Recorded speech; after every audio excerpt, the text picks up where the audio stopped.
All right, good afternoon. I guess it's 1 o'clock Central Time, isn't it, guys? It is. All right, so we got a few participants rolling in. We'll spend a few minutes kind of chit-chatting until everybody can get into space. One of the things that we notice is, we have this VIP hotline. You guys have been getting questions about this and that, and sometimes it's, how do I get my PPP money? How do I get to my banker? Sometimes it's, how do I deal with this team member? What's the pivot point? What are some examples of that? How do I do this? How do I do that?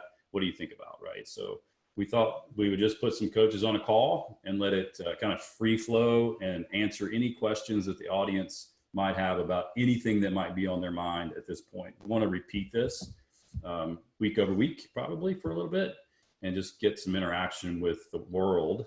We're up to, looks like 14 folks in the room right now, 18 total, and some more coming in. So we've got Chip Gallant with us.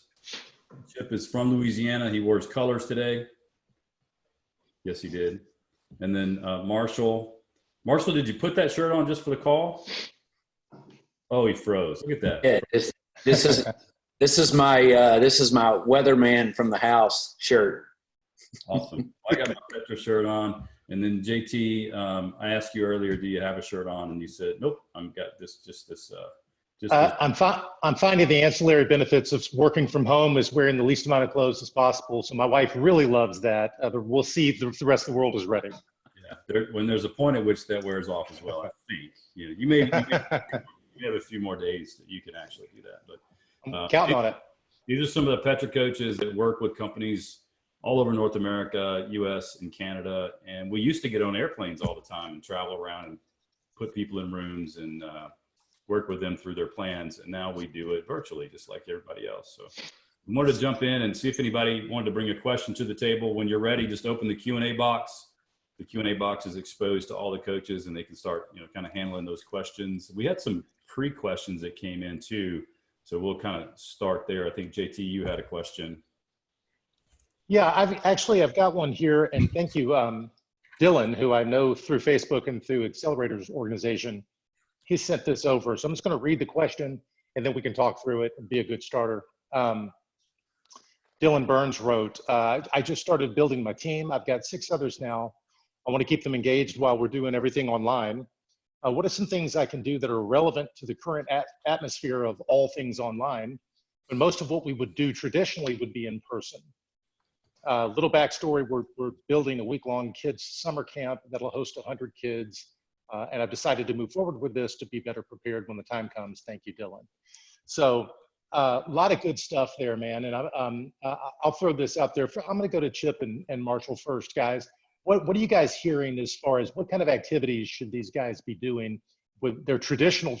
It's not unlike us. Traditionally, we would do things in person. Now it's all online. What do you think Dylan should be doing with his upstart team there? So I think the first thing, Chip, sorry. I'll hop in. Sorry, JT. The first thing is, if you're not huddling, start huddling. Have a morning huddle. We're doing 2 huddles as a team now. Right now, it's with everything that's going on because everything is moving so fast, and we're not in proximity of one another. So we need to simulate that as much as possible. So if you start out first thing in the morning, and there's information at petracoach.com for you to go to learn, download and get some information on how to do that if you're not doing it already. And then look at doing more. Marshall, you got anything to add to that? Yeah, so while we're in the day-to-day work, sometimes interacting in person, it creates distractions. One of the benefits actually working virtual is we can set aside time specifically for meetings with targeted outcomes. So in this situation, Dylan, I would make sure I had technology set up. I'd make sure I had video capabilities. I would set up a meeting just like we're in the office and state the intended outcomes of the meeting and allow people to do their pre-work and then get together and work on that project to move towards the summer, just like we'd have a meeting in the office. But there are benefits in many cases where working virtual allows you to have more focus than getting distracted in the office. Yeah, guys, those are really great points. Dylan, one thing that I wanted to, and side note, I know Dylan from Facebook. In fact, I created a small Facebook group for about 5 guys who are all looking to get more fit during this time, and Dylan joined that group. So we're just doing Andy, you would love it. We're weighing in every morning, and we're talking about what our weight is at, the stuff that we're doing. Dylan's really active. He's helping all of us in that. Dylan, this is a really good time for you and your team to be creating content, right? So once all of this is over and you're ready to go back out in the world and actually do your traditional work with folks, now is the time for you to do online tutorials. You know, typically, if you asked me right now to start doing some exercises over here, likely my technique wouldn't be perfect. So maybe it's technique class, maybe it's Tabata exercises and regimens that people can do. I believe that, you know, in the book Fanocracy, I know that David Meerman Scott talked about this is a good opportunity to give more than you have to right now. And just knowing that you're going to put it out in the world and it's going to come back to you, and you have time, and you've got, sounds like 6 other people to help you create content, so that you're not doing duplicative work. You might want to put together a schedule of creating content. Hey, the next 2 weeks, we're going to do this, and my piece is going to be this, and so on. I think that'll pay off well for you. You'll look back and say, wow, this is the only time I could have done that. So when you're faced with those kinds of things, the answer is now is the time to do it, put together a plan. Andy, what do you think?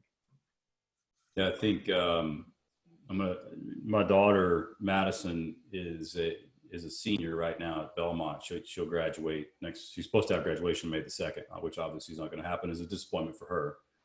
And she's a theater major, so her entire dream for as long as I can remember is she wants to move to New York City and she wants to be on Broadway. And she's worked towards that particular dream for years and years and years.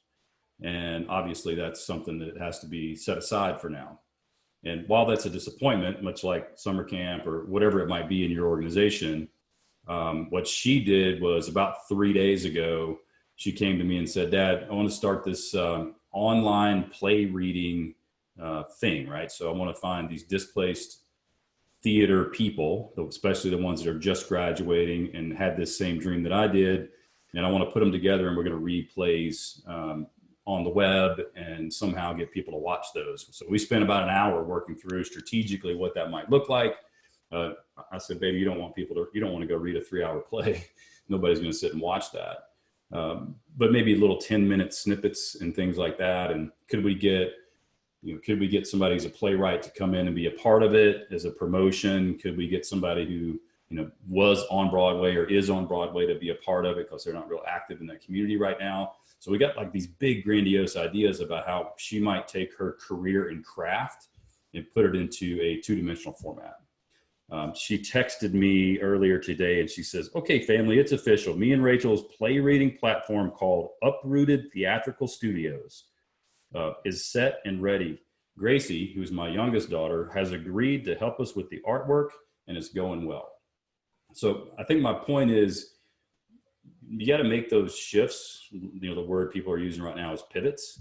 So think about how do you take the engagement of your organization, your team members, and pivot it into something that maybe nobody's thought of yet, and utilizing the assets that you have. In her case, it was her talent and her pool of friends.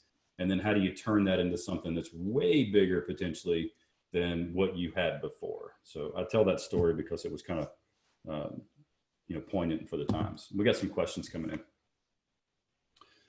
Let's see. When do you predict the day-to-day will be, this is a great question. So when do you predict the day-to-day will begin getting back to, and in quotation marks with a big fat question mark, normal? Yes. Yeah. So I'm going to say normal, never. I don't know that we are going to return to what we were in February or January. I also don't think it would be a good use of this time if we did. So we at Petra Coach we're planning for what we're calling short-term, long-term. So short-term being, what do we need to accomplish between now and July? And then what does it look like on the other side of July through the end of the year and beyond? So we're taking the opportunity to really reinvent the way we do our work and bring that to a much broader market. Obviously, this whole new platform allows us to be global in scope. So we're not actually looking to return to a full normal. We're looking to return to a better normal. Who else has some insight there? Yeah, I'll jump in there, man. Totally agree. I don't see us ever going back to quote unquote what normal was. I think that too many people are through the looking glass now as to what new normal could be. And I think it's gonna be, at least from my perspective, I think we can make it be whatever we want it to be, right? So if it's this idea of doing our work better, whatever better means, if we've all decided, hey, now we used to all come to an office, now everybody's working from home and people are loving it, even though it's cumbersome, and maybe they're getting more family time, they don't have to commute anymore. And provided that's going well, I don't know why you would ever bring people back to an office. Now that's a question I ask some people and they freak out. It's a question I ask some people and they go, yeah, we're way ahead of you, man. We don't see having that office expense again. So I think that there's a danger in looking for, Andy said it best, there might be a danger in looking forward to this returning to normal. And you're going to miss out on opportunities to be on the head of the curve of what's going to be different, particularly inside of your industry, if you can go and dictate what's different. I get the opportunity to work with a bunch of home builders. Those guys are being super creative and not traditionally a very creative industry. They are dictating the new normal, and it's going to serve them well in the near and the long term. Chip or Marshall? Chip, can it you? Yeah, the new normal, I think in whatever, there's going to be several iterations of getting to that new normal. And I think the last iteration is going to hinge on when and if we can get a vaccine for this. And is that going to be sometime this year? Maybe, maybe not, maybe more optimistically looking in 2021. And so you have, like as JT and Andy said, you have the opportunity right now to go define what your new normal is, because there's opportunity to do that. You just have to think and act differently. There's a market for what you're doing out there. Marshall? Yeah, I'm going to hit this in a couple of different directions. One is, I think normal has become a state of mind. And I think there are companies that are looking to get back to normal to find a level of comfort. Even the companies I'm working with currently today, where things are going well, I'm challenging them to say, regardless of how well things are going, I really feel like just as a percentage, just a percentage on it, I feel like we're going to have to work somewhere between 10 and 20% harder than we ever had to work in regards to our planning and our agile thinking in a way to make sure that we're anticipating what could happen. Reminder of anything can happen. Economy at 29,000, stock market, money flowing freely, you wake up and then all of a sudden you're surprised. So basically, I don't think there will be a normal, and things like managing cash, anticipating what could happen are going to be really the new normal. In regards to, I don't get much tied up into when a vaccine and those kind of things will come, because I look at the fantastic work that has been done in the last 5 weeks or so. And when we start to look out 3 or 4 months based on what the last 5 to 6 weeks have shown us, I'm a believer that anything can happen and will happen. I actually think we'll be shocked at what happens several months from now and be in a much better place. So the questions are kind of coming in. There was a comment a couple of days ago that I heard, and most of the time when we work with companies, these guys, we've all done this, and we work with companies and we kind of 2X, right? So it's, JT's got a business, he's at $5 million, and then we're writing plans to go to $10 million, right? So that's kind of the 3 years, we're going to double in 3 years or some number like that.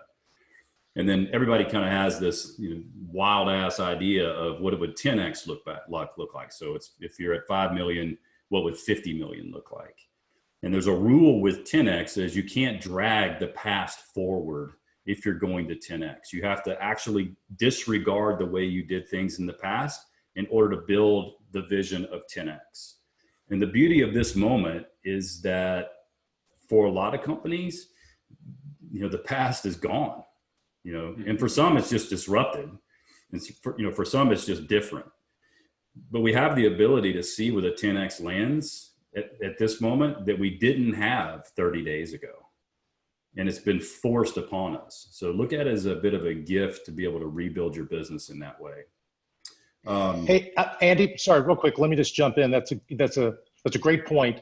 I was talking this morning to a financial advisor, thought leader, And these are guys who traditionally, their target audience and even their clientele right now, typically these are some folks closer to retirement, typically high net worth individuals. One thing that they're doing now is like, this is a real opportunity to go ahead and really explode their reach and their audience and the people that they want to reach. And the question was brought up today. Hey, I love the sound of that. JT was asking me. He said, but do you really think somebody's going to wire me $1 million to invest for them without an in-person meeting and a handshake? And I said, if you asked me that in February, I would have said no way in the world. You ask me that now, I think it is much more likely, because the idea of a handshake and in-person meeting is completely off board. Now is the time for them to not drag the past forward. It's all different. And I've got a meeting with them tomorrow, and all we're talking about is different. Yeah, and I had a conversation with a guy in that industry, and he's gained a lot of new clients in the last 3. The whole world just got smacked around financially, and if you weren't good at it before, or you were doing it yourself, you probably just learned that you weren't good at it, and you shouldn't be doing it yourself. So you're looking for help out there. Let me get to some of these questions. This is a very specific one. I'm going to school for massage therapy. I wonder if I should start building a reputation as a massage therapist, expert in training, by posting what I'm learning now. Comments, please. And there's a little rose on there. So what do you think? Should this person start building an online training or posting about what she's learning, she or he? I think this one's pretty quick to answer. Anytime with that, go ahead and start putting yourself out there. Go ahead and show interest in helping others. You probably didn't sign up to be a massage therapist just to go make an income. You did it in the spirit of helping others. So go ahead and start helping others, even ahead of actually falling in the act of it, quote, being a job. Yeah, I would say, and early on in my first real business was around beepers and pagers, right? So I was in the cell phone business. I sold cell phones one-on-one. I made good money doing that, but it was always, I had to go to work to make it. So this is kind of massage therapy. You have to go to work to make the money. And then I transitioned into pagers. So I would sell a pager to somebody and they would pay me a monthly fee, albeit very, very tiny. But I would, I'd go sell more of those and I'd make these tiny little pieces of money. My point in that kind of conversation is figure out how to build something that produces revenue without you having to go produce revenue. Something that has a subscription model to it, a membership model to it, something that somebody's paying you on a monthly basis, even if it's small amounts, so that you don't, when something comes up like this, where you're not solely dependent on you showing up to make that happen. One other option, as I was listening to that question being read, and since we're talking about some ideas about maybe things that have not been done, I know that we've all benefited from Oksana and guided meditation, right? That's something that people are doing. Used to be you'd have to go learn how to meditate, then you would do it. And now there are people who you pay a subscription fee to, right? And they can guide you through meditation. And I would just, and I can't remember if you said the name, but whomever is talking about massage therapy and that becoming a thing, maybe now's the time for guided massage, where you would have a service where you go in and you literally talk a husband through how to give his wife a massage and vice versa. That might be something cool. I'm not sure I've ever heard of that. And maybe they learn something, and then maybe that you come back regularly to guide them through that. And that's a subscription-based model. That'd be cool. There's lots of ways to take that. So just taking whatever the asset is. And John Spence talked about this the other day. What are the assets that you have? What are the things that you have? And forget the past. How can those things that you have, the assets that you have, play in a future model? And you got to wipe away and peel apart what you've been doing with it and figure out what's the valuable asset and how I take it to potentially a new market. Let me get through some of these questions. There's quite a bit. Mr. B. Miller's on here, JT. So he says, he's got a very specific question. So think about this one. I'm looking for guidance on setting up goals for leading indicators of production efficiency to track and align. For those of you who don't know, Align is the tool that we use as Petra coaches to track all priorities and meeting rhythms. Specifically, I have my team focused on making our repair process faster. What should we measure that will lead to an improved efficiency when the shops are back up to full speed? So what are the leading indicators for an activity like speed of repair process? Just jump in.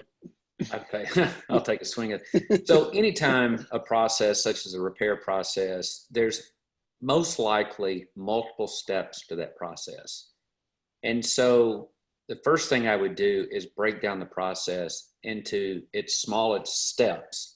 And then think back the days of the late 80s when Motorola had really what referred to as the power of the 1% improvement. Where can you make small 1% improvements? What work behaviors need to be changed so that when you put the process back together in its entirety, you'll recognize sizable measures. So whether it's a lead or a call comes in, then the call gets transferred to the repair desk does the work, they transfer it back to the customer service agent, just break it down into smaller pieces and set KPIs for each of those steps of the process. Someone else? Chip? Yeah, I think absolutely that. There are any number, it's going to depend really, do you subscribe to a workflow methodology? If you're doing something like Lean, or you're looking at something like TQM in terms of the process management to take those steps one by one, how do you go through and identify what those leading indicators are? And in some instances, time is not the best way to look at it. So others that is based on time as time targets. It could be throughput targets. It could be any number of other things in terms of depending on how complex the process is. There's also other people out there. So it may be that you're having a difficult time seeing it because you're too close to it. And there are folks right now that could use some work and maybe give you a hand on that. The lady that we had at our Petra University a couple of months back was a process expert. Her name escapes me right now. Hillary Cornia. Hillary Cornia. Check out her stuff. She's really, really good. She helped us break down some processes and see things in ways that we were not able to. Hey, the last piece, Tom, thanks for the question, man. And I love checking in with you and your family online. Know a lot about his business specifically, but it could translate to any one of our businesses where we have people who are getting paid hourly. Believe me, I think back into my past, and boy, it's difficult to get people who are paid hourly to do stuff faster. There's a reason for that. So maybe it's, you've talked about flat rate jobs before as something that you might need to do to incentivize these folks. So we're talking about some older school guys who are really good at what they do, and they haven't had a reason to be innovative, maybe ever, except for somebody just asking them. Well, now they really have a reason. Hey, everything depends on us innovating and becoming faster, more efficient in these areas. You might find they're more motivated now to do something differently. And what I mean by that is to be compensated differently. And if they have a different compensation rate, it's almost like a built-in performance improvement plan. Something to think about. Although I'm a big fan of Hillary Cornia, which speaks exactly to Marshall's idea of breaking those processes down with the customer's point of view, taking into account every step of the way as well. You'll see some benefits there. Tom, let me see if I can get to some of the leading indicators that you were asking about. So I think when we look at something that's a little bit vague and we say the priority is to speed up a process, I think your first thing you need to do is set a target, right? So if you can understand how long it takes you today, that's great. So if it's a 10-hour thing, you want to say, how do we do it in 2 hours? Now that's going to sound insane. So be very aggressive with your targets because it's going to make people think far out of the box in making the process different. And then literally sit down and think about what are the resources. This is what's going to be in the Petra playbook, right? So what are the resources that it takes to get to this outcome? And in this particular case, the biggest resource is going to be people's thinking and time. So one way to measure this, and I use this KPI quite a bit myself, this leading indicator, is how much time do I need to put towards this in order to get it accomplished? So that's just a question that you ask yourself. You could also use leading indicators of number of repetitive meetings in order to achieve this. So if the 4 of us are working on a project, this project is an example, we say, hey, look, we need to meet once a week for an hour to continue, putting it up on a board and figuring out where the 1 minute changes are. Then I'm going to measure the key performance indicator or the leading indicator of the number of times we have that meeting. 13 weeks in a quarter, we're going to have 13 of those for 1 hour. It's 13 hours. I can measure the amount of time I put towards it. So time, number of meetings. You could also look at this and say, if we're going to go from 10 hours to 2 hours, I'm going to measure every time I reduce it, the leading indicator being every time I reduce it by 1 hour. So I've carved out an hour in the process. I've carved out an hour, and it could be a minute, but whatever that metric may be, leading to the total outcome of a reduction in 8 hours in a 10-hour process. So hopefully that gives you some information of some ways you can measure of a leading indicator. Here's a good question. It's a people question. What are some options and ideas to keep global team members upbeat, positive, and positively moving forward? People are bombarded by the media, which it seems to be mainly doom and gloom, which I see is emotionally wearing on our people. I look forward to the ideas. I think we got lots of these to throw around. We've seen a lot of them. We've done a lot of them. We had Happy Birthday this morning with cool Zoom backgrounds. Last night we did PFG and we had fireplace backgrounds. So there's stuff that we can do. What are you guys seeing out there? Finally, find who's going to be your culture warrior on your team and just go empower them to do that. We've got a couple of people that have taken the reins on that for us. We're doing like little 30-minute non-work get together on Zoom. We had a tell me something good session the other day. We had a come show off your pet with the team. We've had lunch hour. We've had happy hours. We've done all kinds of things. Another thing I'm going to tell you, there are musicians in wherever you're located who are looking for work. Hire a musician to come on and do a mini set for 15 or 20 minutes. Just something to take people's mind off of the work and the stress of the situation that we're in. Hire a comedian. Do something, I mentioned this earlier, simulate what you did in person as best you can using your virtual tools. It's the pop-ins, it's the hangouts, it's drinking a coffee, grabbing a sandwich, doing all that other stuff that we normally do when we're in proximity of one another. Yeah, we had I'm putting Denny Corby in the chat box. We had Denny Corby, who's a magician, come on and do some card tricks and stuff like that. And he actually turned that into a new business for him. He's doing that for kids and for teams now. So close-up magic. There's ways to bring people in and do some really cool things. I saw a Zoom bingo the other day. So there's a bingo card that goes out. Everybody, every time you hear you're on mute, you check a box or whatever the statements that happen in a meeting. JT, you probably got some cool stuff. You're the one that usually brings the music. Well, one of the coolest, we've all seen a bunch of cool stuff, but the one that I really like, because it doesn't take a lot of preparation, it's just fun, and it's really, really cool. So if you've got a remote team, and just depending on how many people is, and hopefully if you've got a remote team, you're doing a daily huddle as prescribed by Chip and Marshall and Andy earlier. I think what's really, really, really cool is you need to let people know ahead of time so that they can clean up or whatever. But this idea of, there's a group that I work with called Impact, and they do Impact Cribs, like the MTV show back in the day, where it's Marshall's time and so at the beginning of a meeting, Marshall would get up and take his laptop and give us a tour of his house, show us his daughter eating breakfast and the dog and whatever.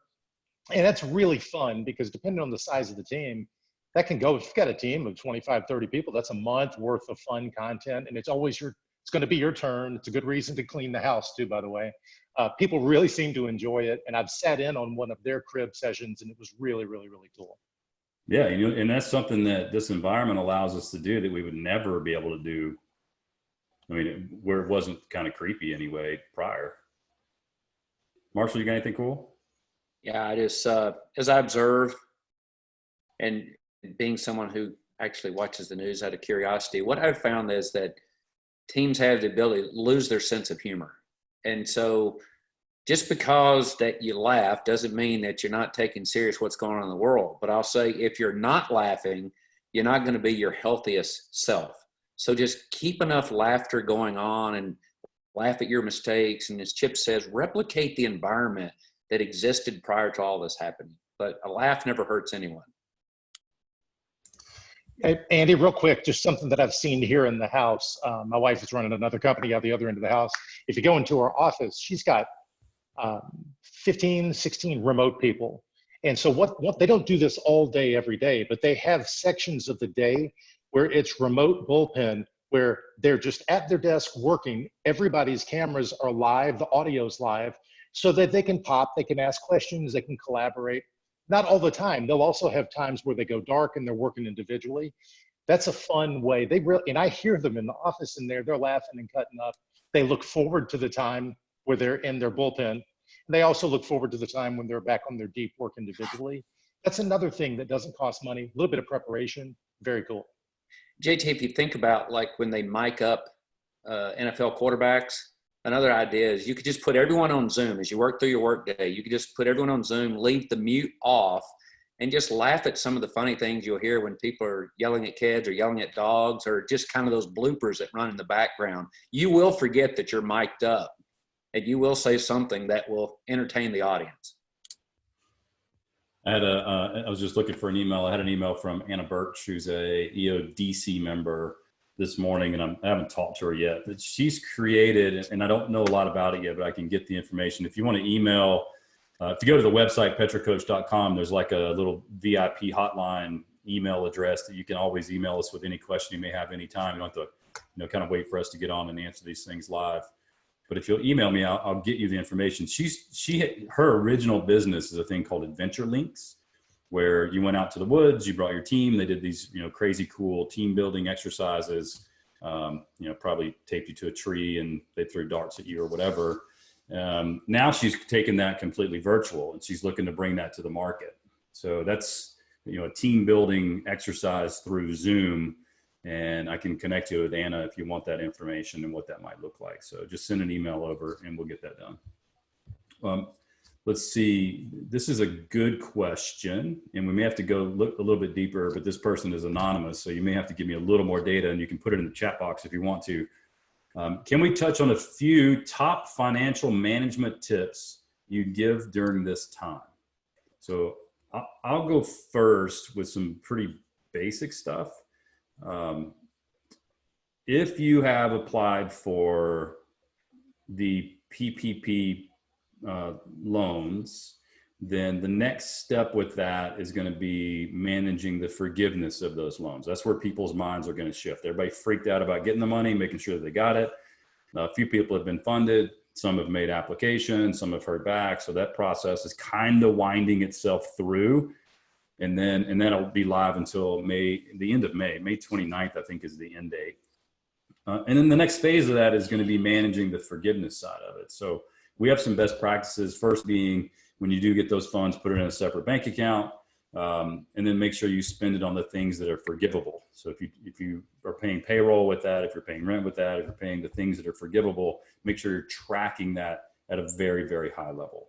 The next piece would be keep track of any additional expense that you have because of the situation. So if you've had to create additional marketing, if you've had to buy gloves for your office, if you've had to, whatever you've had to spend money on because of COVID-19, make sure you're tracking that and you're tracking that in your financials. These are things that we've been telling people for a long time, for a month or whatever. The reason is there's nothing today that says we're going to get any of those dollars back, but it very well could be like it was in the financial crisis. There could be tax forgiveness on those dollars spent because of this situation. And if you track all of this, it's a lot easier to keep up with. It's, kind of like going on vacation. If you take pictures, you have a way to, recap the vacation. If you just get to the end of it and go, oh shit, what did we do on Monday? Nobody ever remembers. We've taken that as far as to track the time as well. So any additional time that team members are spending on anything that's different than the way it used to be, we're tracking those hours that are being spent. If in the future we can ever get forgiveness or we can get some kind of a tax credit for that, we'll be ready with those documentations. So those are three things. What do you guys have? Top financial management tips you'd give during this time? The number one thing I would tell you is this: if you're dealing with a situation in terms of payables or receivables, pick up the phone. Or just imagine that you're on the other side of that, and if you're If you're in a cash position that isn't as great and you've got to start making some decisions about who you pay, don't just send an email. Treat them like a human and get in touch with them and have a conversation with them about your situation and let them know what they can expect from you. I don't think there's enough of that that's going around. Too many of those conversations are being had via email, and they're so impersonal. And now's just not the time to do business that way. Pick up the phone and have conversations about these things with your vendors, with your creditors, with people you owe money to. So, yeah, and there's a little clarification. In lieu of separate checking account, can we put the memo of checks, for example, is this related to PPP and tag? You absolutely can do that. What we are doing is we have a separate account, and I'm just going to be able to, print I'll go through the bank reconciliation, and I'll see whatever the dollars were that transferred to the main account. And if it's $40,000 for payroll, then it will be in QuickBooks as that, and I'll have the backup, the dollars that came from PPP. So I'm just got an extra layer. You absolutely can choose one or the other. I have a tendency to take things to an extreme, so that's just the place I chose to take it. Andy, let me tackle this one. I'm not going to address the symptoms. I'm going to give some advice to everyone that's watching today. We have become a society in business to where the accounting function, because of its reactive nature, and because the economy being so well, that position has been dismissed in a lot of companies because there was no need to measure it like it needed to be measured. And when folks now need to, I wrote down, precisely account for all expenses and revenues, measure often, challenge frequently. So if you get through this just okay, as a result of what we've gone through, everyone needs to step their game up in regards to, don't look to see how little you can spend to have a bookkeeper. Look to use your accounting function as a competitive offensive weapon versus a reactive defensive weapon. And for every dollar you invest probably in 2020 in accounting, you'll probably get it back in regards to your tax filings, your loss carry forward, rollback, those kind of things. So it's going to change the paradigm in regards to how people use accounting.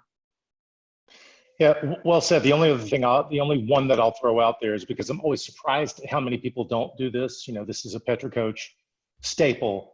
You need to be looking at your P&L as a team on a weekly basis. If that's not something you're doing against a budget, don't worry about it. If that's nothing you did before, fine. This is a good opportunity to start doing that. And if you do, you will never stop doing that. You'll have a really good understanding of where the dollars that you've already made are going, and your entire team will too. So I wouldn't do that in the dark by myself. I would share that with team members who I trust, give them some ownership of some different P&L lines. You'll see a lot of benefits there. JT, you learned that the hard way, right? I don't know if it's the hard way. I got dragged kicking and screaming into it by the guy in the black shirt on this call. And buddy, you want to talk about, it was like this river of money was coming into the organization and it was going right into the drain. And we just threw a big filter over it and started to catch dollars when we looked at it weekly. So COVID-19 notwithstanding, it's something that everybody should do. And if this is the reason to start doing it, then so much better.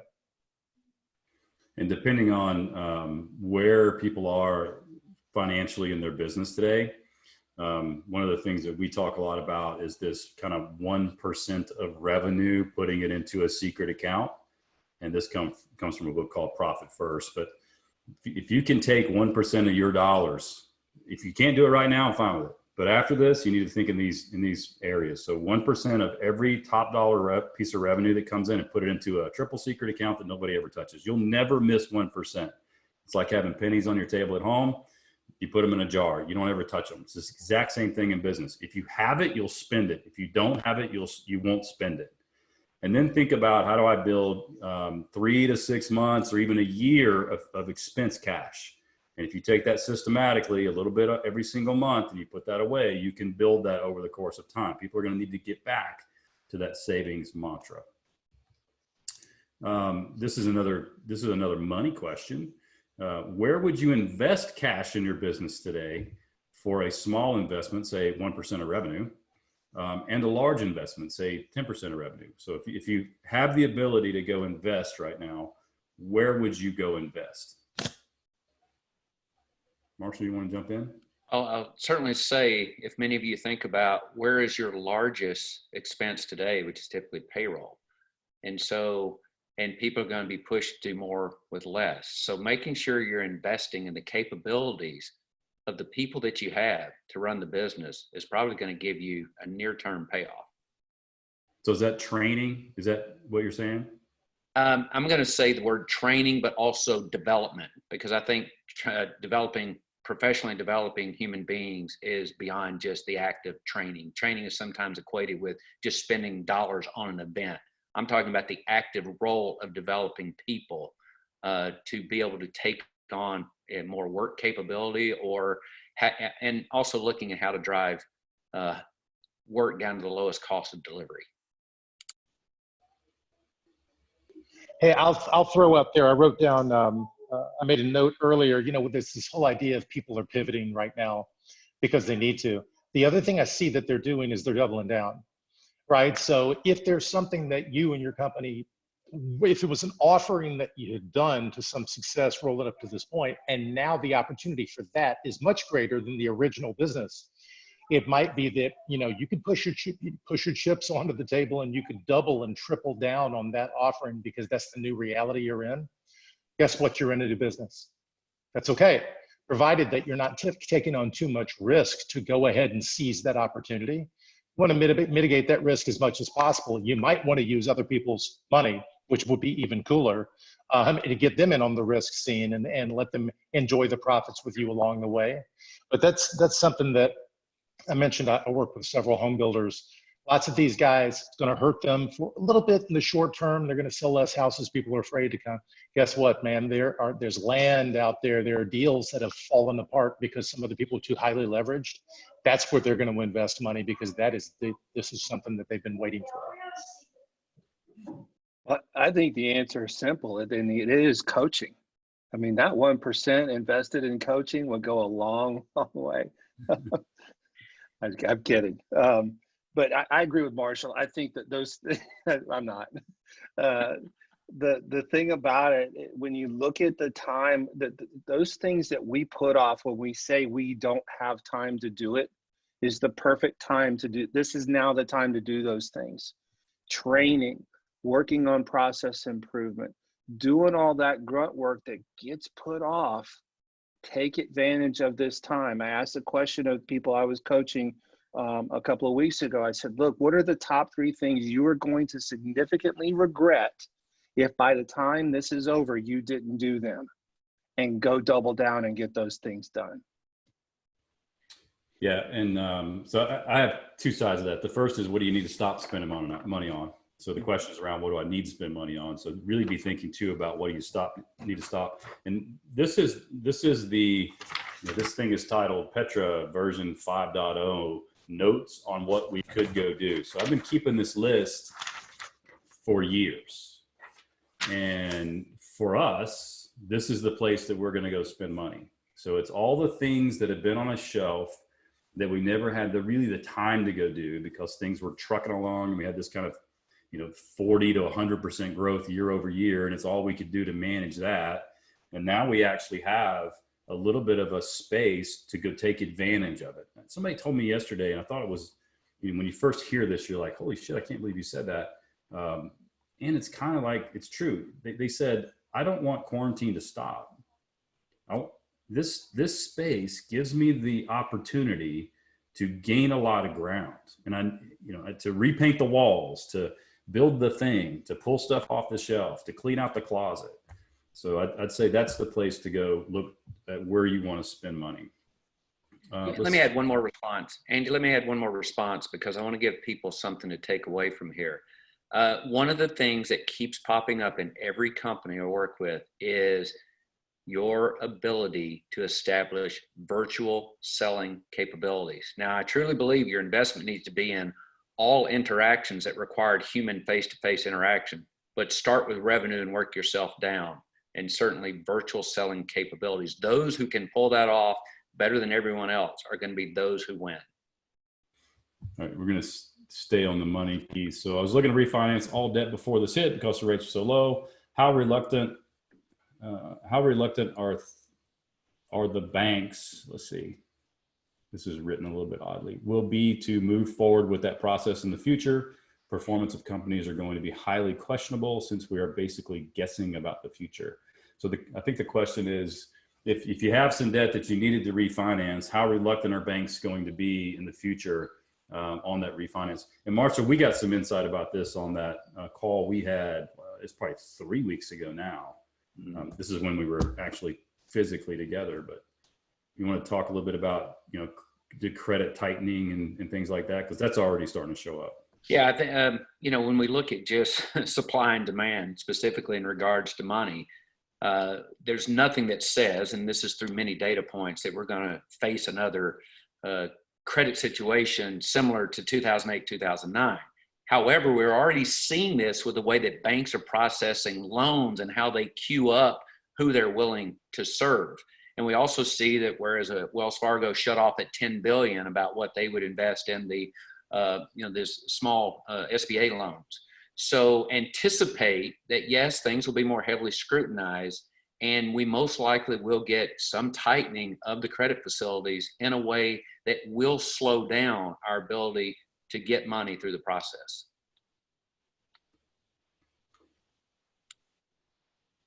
I think the only other thing I might add to that is Andy and Marshall and Chip were talking earlier about making sure that anything negatively affected by the COVID-19 pandemic, that you have those things ready to be able to tell the story. You all know that when you're going out looking for money, sure, you're going to give them black and white numbers, you're going to run reports for them, and you also must be able to tell the story. And this is a compelling story, and it's not bullshit. It's real talk. So to have all of your ducks in a row so that you can then go to the bank, because the banks still want to work with you.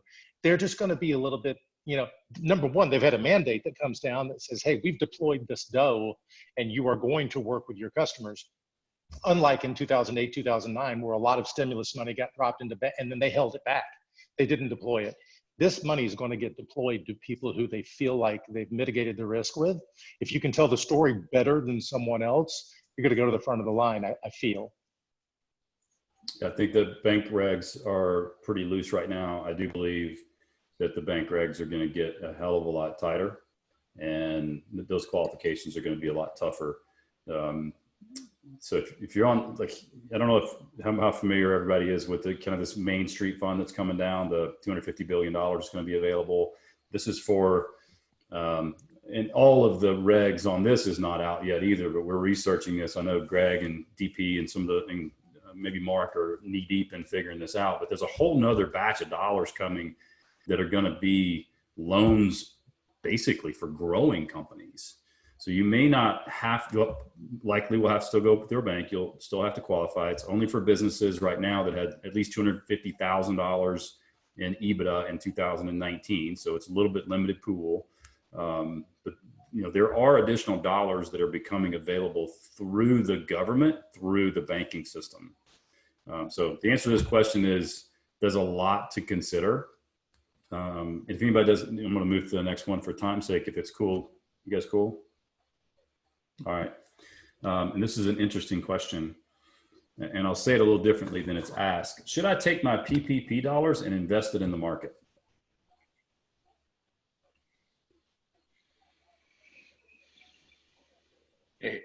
Who do you want to answer? Who do you want? So I have different thoughts on it. Do you go to Vegas every other weekend, or you can, only if you have collateral that allow you to cover what you might get asked to pay back at some point. So it's easy to spin the wheel, but I'm a believer that there are several companies we talk to that have taken on PPP dollars who may not need it yet. I also believe that we need to be doing great bookkeeping, because I think once we get beyond the forgiveness period and get in that forgiveness evaluation, there may be a couple of hiccups along the way that the government will change. So go at your own risk. You'll never get any of us, and this is being recorded, so you'll never get any of us that are going to go on here and say, absolutely, I doubled down on my Apple stock, and once you go invest in airlines as well. Yeah, He said. The question actually is, are you seeing anything that would prevent someone from using a portion of their PPP or EIDL loans to invest? So it's really, is there any regulation that says I can't do that? I don't know of any regulation that says you can't do that. I also don't know that it's an awesome idea, but personally, I would not go do that. But you need to talk to somebody who's a lot smarter about the financial markets than me. I'm looking at numbers go up and down. It's red, it's green, it's red, it's green, and I feel like I'm at the roulette table every single day with that. I think the biggest thing to be mindful of is if you are in a good position and your company is healthy now, I would advise you to err on the side of being a little conservative, because you never know when you might have an issue as it relates to receivables and the ability to get paid by the companies that you are doing work for. It may look okay right now, but that could very well be something you're dealing with in 45 or 90 days from now.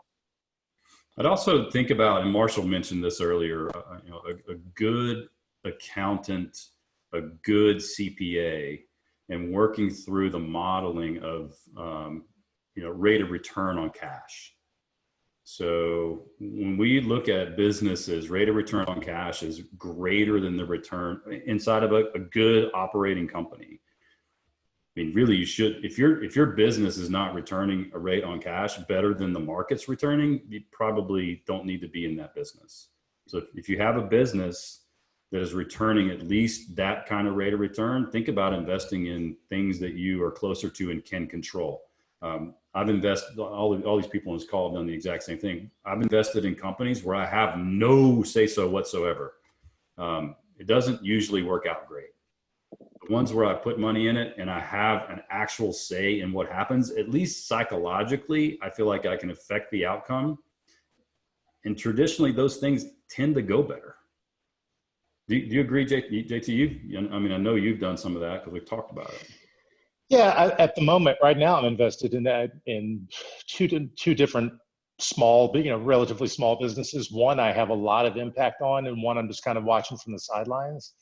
And I'll tell you, I for whatever reason, I feel a lot better about the one that I have an impact on, because I can go help those guys push the levers. They want the help. I feel like I have some kind of a say in it. The other one, I'm kind of an innocent bystander. Now, that having been said, I'm happy to be a part of that. And that company is doing well. And I'm hoping it's going to be psychologically, I think it's an emotional part where I want to be a part of the success. And I could live with the failure if I'm an active part of it as well. Yeah, I think it's psychological. And when you watch the shit go up and down, it's like, there's nothing I can do about that. We got time for maybe one more question. Did you guys have some questions submitted prior? Chip? I had one. How far out should I plan right now? Saturday. No. Depends on the business. I think so the way we used to look at planning, right, was if you're a fast moving, fast growing, fast agile business that innovates really, really fast, right? So things are moving quickly. You do that on a shorter term, maybe a year, maybe 3 years.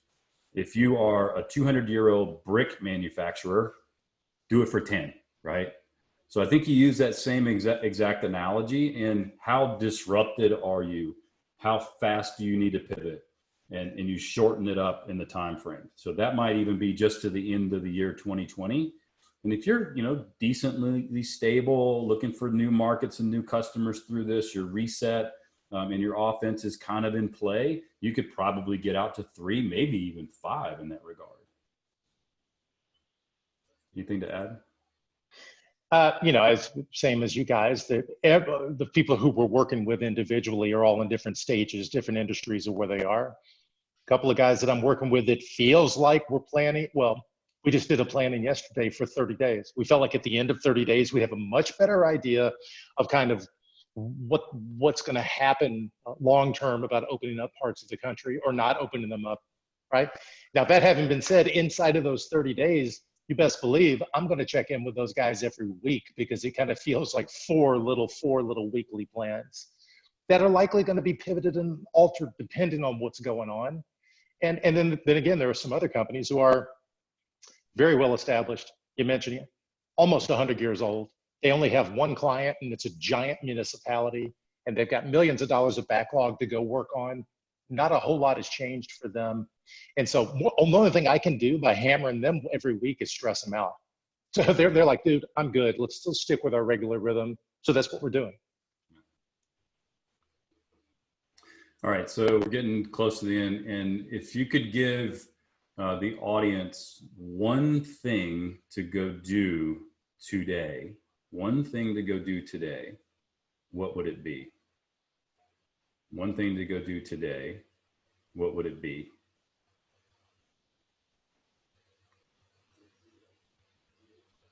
I would have, hopefully everybody that's on this call has a plan, right? An annual plan, a 3 to 5 year plan. Certainly people who work with Petra have a plan. If you don't have a plan, what I would do is I would avail myself of any one of the things on the Petra website, webinars, workshops, things like that me, these guys, and other coaches are hosting. You could go and be a part of that and get the bones of a plan and an idea very, very quickly and succinctly. I would go and begin to start a plan. And short of that, I might go read Scaling Up just to get an understanding of what planning looks like. Now is the time to plan and act. Not only plan, but also act. Guys. I would, we're sitting here watching the news, and all of us are anxiously awaiting kind of this quote, turning the economy back on. I would get the key decision makers in the business, and I would put them together, and I would have a, call it 30-day plan, could be less than 30-day plans, of how we're going to restart the business. There are so many things that people have not taken into consideration, i.e. scenario planning, about, you know, bringing people back to the office, serving customers where we already had orders, getting supply chain turned back on. There's so many things going to come up. The reset/restart plan is going to be paramount for those that come back quickly when the economy turns back on. Do it sooner than later. Yeah, and that's my, to piggyback on Marshall, I think the most important thing you can do right now is just pick a date. Go pick a date, whatever your gut tells you right now, and start working toward it. And if you have to move it, you have to move it. But there is something, we've seen it with the companies we're coaching, not having a date, not having that point in time has a paralytic effect on the entire organization. And it's just that glimmer of hope that you need to share with your team. Is if it's the 11th of May, if it's the 1st of June, if it's you know, the July the 5th, pick a day and start working toward it and doing the work in order to make that progress toward it. And if you have to change it, you have to change it. That's okay. Awesome. So my answer would be look up the word paralytic. It's a big word, Chip. Damn, I'm impressed, man. Or an LSU boy. Having a paralyzing effect. That's what it means. Wow. Word of the day, everybody. All right, so I'm going to close this out. Just a little bit of information for everybody who's on here. Make sure you go to petracoach.com. There's a COVID-19 section on there where we're keeping all of this information. This particular webinar will be recorded and posted on there. Feel free to share it with anybody that you like. We do have 2 workshops. It's short. I think we got some coming up tomorrow. Are you guys doing it? Who's doing, Chip, is you doing that tomorrow? So we have one around CARES Act, which is, what are you doing with PPP money? Are you going to invest it in the market? Are you going to buy Apple stock with it? What is the best use of dollars? And how do you get ready for forgiveness? So all of those will be wrapped up. And then we have what we're calling pivot planning. So this is working through that DSRO, defense, stabilize, reset, and offense. How do you play in each of those categories? Where are you right now? What do you need to go? Those are 4 hours long, and it gets you reset. So when these guys are about putting together a plan, easy for you to get in there. And if you want, you know, more personalized information for that, just send an email to info@petracoach.com, and we'll set up a one-on-one phone call with you, answer some questions for you.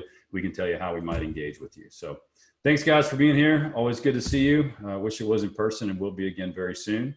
And we're doing this again in a couple of weeks. So look for us out there on social media as well as on the website and in your inbox. Have a great day. Thanks, folks. Thanks, everybody. Thanks, gang.